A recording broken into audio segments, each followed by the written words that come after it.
So hi అండి, అందరికీ నమస్తే. చిరంజీవి గారి ఫ్యాన్స్ కి, బాలకృష్ణ గారి ఫ్యాన్స్ కి. సో ఈ యొక్క వీడియోలో చిరంజీవి గారివి, బాలకృష్ణ గారివి అప్కమింగ్ మూవీస్ అయితే వస్తున్నాయి అనమాట.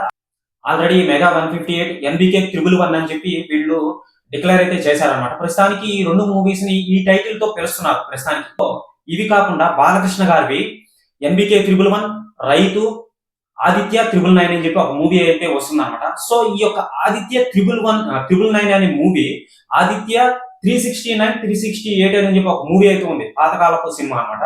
అది టైం ట్రావెల్ సినిమా అండి. సో ఆ యొక్క మూవీలో బాలకృష్ణ గారు శ్రీకృష్ణ దేవరాయలు కాలానికి వెళ్తారన్నమాట. సో అదే కాంబినేషన్ లో తీసుకొని వస్తున్నాం అని చెప్పి వాళ్ళు డిక్లేర్ అయితే చేయలేదు కానీ, సో టైటిల్ అనేది ఆ విధంగానే ఉందని చెప్పి క్లియర్లీ క్లారిటీగా తెలుస్తుంది అనమాట.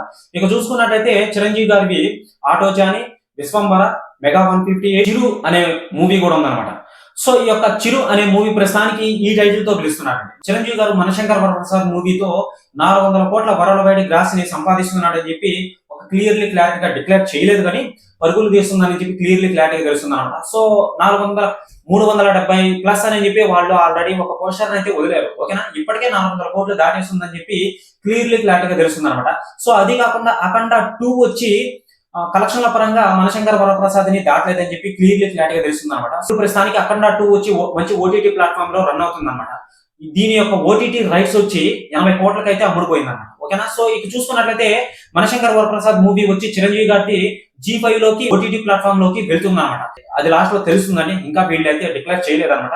చేసుకునింది అని చెప్పి G5 ఓటీటీ ప్లాట్ఫామ్ అయితే ఒక అఫీషియల్ పోస్టర్ అయితే వదిలారనమాట. ఆల్రెడీ మీరు అందరు చూసే ఉంటారన్నమాట. ఇప్పుడు ప్రస్తుతానికి ఈ పాయింట్ లో కూడా చిరంజీవి గారి పై చేయి అయితే అయ్యిందనమాట. చిరంజీవి గారికి గెలవడం అనేది జరిగిందనమాట.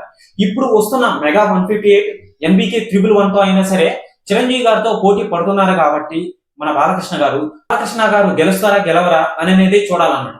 అదే విధంగా అఖండ 2 తో వచ్చిన బాలకృష్ణ గారు, మనశంకర్ వరప్రసాద్ మూవీతో వచ్చిన చిరంజీవి గారు పై చేయి అయితే అయిందనమాట. అంటే చిరంజీవి గారు గెలవడం అనేది జరిగిందనమాట.